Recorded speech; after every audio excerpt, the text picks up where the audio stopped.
बिस्मिल्लाहिर्रहमानिर्रहीम। अस्सलाम वालेकुम स्टूडेंट्स। लास्ट ईयर आप लोगों को पता है हम लोगों ने स्टार्ट किया था यूनिट नंबर 3। यूनिट नंबर 3 में हमने इंट्रोडक्शन पढ़ा। इंट्रोडक्शन के बारे में उम्मीद करता हूँ कि सारे जो है वो बड़ी डिटेल में उन्होंने स्टडी किया होगा।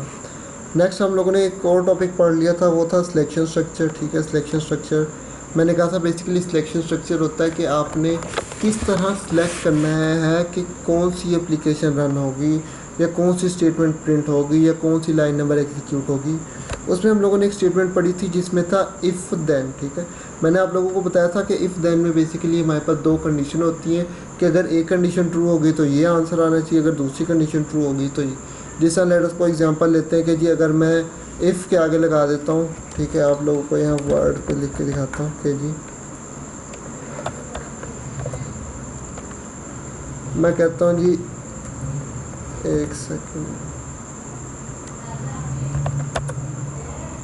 मैं कहता हूँ जी इफ़ अगर I get 90% marks in matric. ठीक है, अगर मैं 90% ले आता हूँ सपोज, दो प्रिंट क्या करो, my parents will give me a laptop. ठीक है, तो एग्जांपल दे रहा हूँ, सच नहीं समझ लेना कि अगर आप लोग जो है मैट्रिक में 90% नंबर ले लेते हैं तो प्रिंट क्या करो कि मेरे पेरेंट्स जो है मुझे लैपटॉप दे देते हैं। एल्स अगर ऐसा नहीं होता, else if I did not gate 90, चलो 90 ऊपर था, हम लोग यहाँ 80 कर लेते हैं। अगर if I did not get 80% marks in matric then, ठीक है, ताकि स्टेटमेंट पूरी हो जाए ना, इफ़ देन। ठीक है, देन आपने क्या करना, बल्कि I think so if else statement है हमारी। हाँ जी, इफ़ देन है। ठीक है, तो ये हो गया इफ़ देन, तो फिर ये देन हो गया। यहाँ पे वो प्रिंट क्या करो, आई विल चूज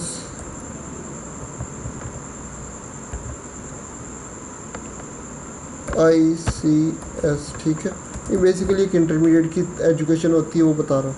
तो ये आप लोगों को दिखाने का मकसद था कि अगर मुझे 90% मिल जाते हैं तो मेरी ये कंडीशन मेरे पास सेटिस्फाई होगी, यानी ये मुझे आउटपुट मिलेगा। और अगर ऐसा नहीं होता तो एल्स में मेरे पास ये कंडीशन है। ठीक है, तो ये दिखाने का और बताने का सिर्फ यही मकसद था, ताकि आप लोगों को पता लग जाए कि जी इफ़ देन में किस तरह जो है वो कंडीशन या वर्क होता है। आगे देखें, इसका जो है सिंटैक्स और एक्सप्रेशन सारा पढ़ चुके थे। ठीक है, एग्जाम्पल के तौर पे मैंने आप लोगों को ये टास्क दिया था, उम्मीद करता हूँ सबसे हो चुका होगा। अभी जो हमारा आज का है ना, एक्चुअली ये सबसे ज़्यादा इम्पोर्टेंट है। ठीक है, तो ये आप लोग ज़रा देखें, लिखा है the if then else statement, लिखा है the keyword else is use to specify two different alternatives with if statement. ठीक है, यानी ये जो एल्स है ये बेसिकली दो टर्मिनोलॉजीज में इस्तेमाल होता है।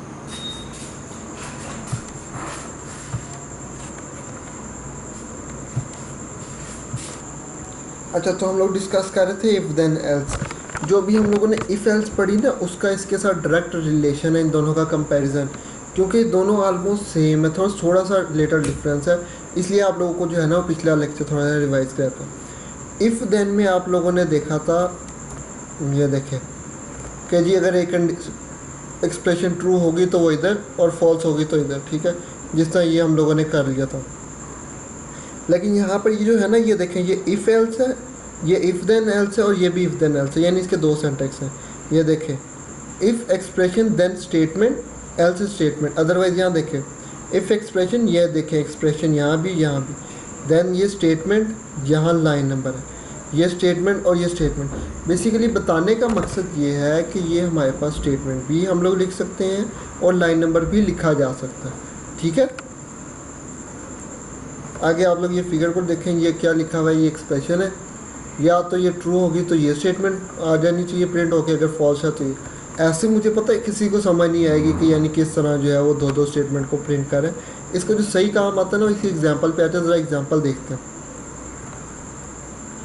लिखा जी, ages of different candidates appearing before selection board of PIE are accepted through the keyboard if the age is below 17 the candidate is not eligible, और if otherwise he can appear for test and interview. यानी simple सा criteria है कि अगर as 17 से बड़ी है तो वो एलिजिबल है, अगर वो नहीं है तो यानी अगर उसकी एज 17 से बड़ी नहीं है यानी 17 के बराबर है या 17 से छोटी है तो उसके लिए वो एलिजिबल नहीं है। अच्छा जी, तो यहाँ पे उन्होंने क्या कर दिया, देखें इनपुट हो गया एज, अगर उन्होंने कंडीशन लगा दी क्या कि अगर एज बड़ी हो या बराबर हो 17 के देन 30, तो वो इधर लिख दिए तो कैंडिडेट इज़ एलिजिबल। और एल्स के बाद क्या लिखा है 50 पे क्या लिखा है कैंडिडेट इज़ नॉट एलिजिबल। मतलब ये है कि अगर ये condition if A is greater than equal to 17 ये कंडीशन ट्रू होती है तो वो लाइन नंबर 30 पे जाएगा और हमें क्या प्रिंट कर देगा, और अगर ऐसा नहीं होता तो वो क्या यहाँ पे जाएगा एल्स पे जाएगा। ठीक है, अच्छा अब लेट अस सपोज एग्जांपल लेते हैं, पहली कंडीशन सेटिस्फाई होगी जी, कैंडिडेट ने अपनी एज एंटर की, वो कितनी निकली 20।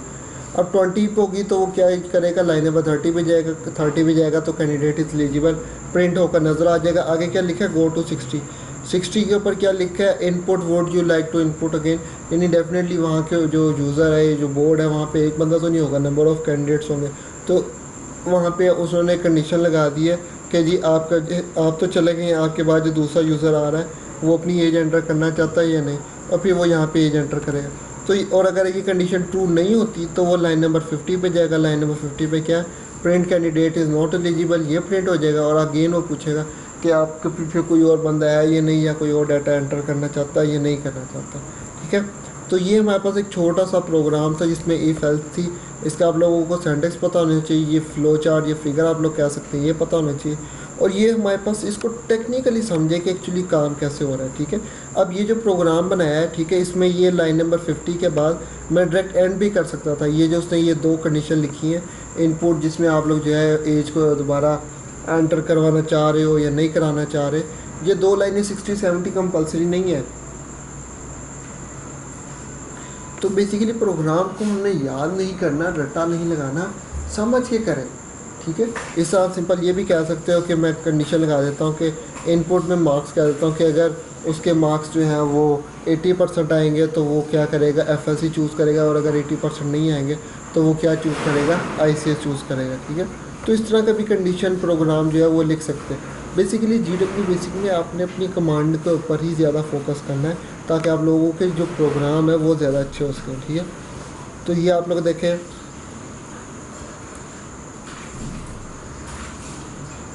और इसके बाद ये हाँ जी लाइन मैं ज़रा ना अपना डिस्कशन जिसके अकॉर्डिंग हमने तैयारी करनी है उसको भी देखें। सिलेक्शन स्ट्रक्चर है, सिलेक्शन स्ट्रक्चर्स के बाद हमारे पास ग्रुप है। सिलेक्शन स्ट्रक्चर में हमारे पास यही दोनों स्टेटमेंट थी, यही दोनों टॉपिक थे, यही दोनों लेक्चर थे। ठीक है, ये तो हो गया। आगे लिखा है use of logical operator. Logical operator भी यूज़ होते हैं लेकिन इसको भी आपने करना नहीं है। ठीक है, लूप्स को भी हम ज़रा देख लेते हैं बाद में। अब ज़रा थोड़ी सी चैप्टर के ऊपर आ जाए ताकि आप लोगों को थोड़ा सा काम के कर लिया जाए। अच्छा जी, सबसे पहले वो कहता है जी आप लोगों ने करना है ट्रांसफ़र ऑफ कंट्रोल। आप लोगों ने पढ़ा write a program to calculate the area. The program should get the values of base and altitude of the triangle from the user and display the result. अब ये जो प्रोग्राम है ना, यानी ये तो सिंपल GW बेसिक का program है जो कि आप लोग कर सकते हैं। लाइन नंबर 9 पे जो है वो भी सेम है, यानी आप सिंपल कर सकते हैं। अच्छा, जो आगे के रिमेनिंग प्रोग्राम्स है ना वो आप लोग नहीं कर सकते, तो वो मैं करवा नहीं रहा। बस आज के लिए जो आप लोगों का काम है ना वो मैं बता देता हूँ क्या है। ठीक है, यानी आज आप लोगों ने क्या करना है, सिर्फ ये जो इफ़ देन एल्स स्टेटमेंट लिखी है ना, इसके ये आप लोगों ने इसका सेंटेक्स लिखना है। ठीक है, बेसिकली स्टेटमेंट की जो है ना वो आप लोग कह लें कि सेंटेक्स से और उसकी जो एक्सप्लेनेशन है वो साइड डिपेंड करती है। अब ये जो इफ़ देन एल्स है इसकी कोई प्रॉपर डेफिनेशन नहीं, जैसा कि आप लोग यूनिट नंबर 2 में देखते थे कि कुछ स्टेटमेंट्स की जो है डेफिनेशन पहले हम लोग उसके डेफिनेशन या उसका पर्पस लिखते थे, उसके बाद उसका सेंटेक्स लिखते थे। यहाँ पे इसका कोई डेफिनेशन नहीं है, डायरेक्ट जो है इसका सेंटेक्स लिखा है, उसका ये फ्लो चार्ट लिखा है, उसके बाद उन्होंने उसकी एक्सप्लेनेशन की। जो सबसे इम्पोर्टेंट है ना इन जो है इफ़ देन और इफ़ देन एल्स में वो ये है कि आप लोग जो है यहाँ पे प्रोग्राम कौन सा लिखते हैं। ठीक है, अगर तो प्रोग्राम आप सही लिखते हैं और उसके रीज़नेबल है उसके साथ है तो फिर तो बहुत ज़्यादा फ़ायदा मंद है। और अगर आप लोग उसके अकॉर्डिंग नहीं लिखते यानी प्रोग्राम ही नहीं लिखते तो आप लोग का जो है वो रॉन्ग है। मैं ये नहीं कह रहा कि आप लोगों ने यही प्रोग्राम लिखना है, लेकिन जो भी लिखे हैं एटलीस्ट वो ठीक होना चाहिए। ठीक है, तो आज के लिए इतना ही। इंशाल्लाह आप लोगों से अगले लेक्चर में मुलाकात होती है। अपना ध्यान रखिएगा। खुदा हाफिज़।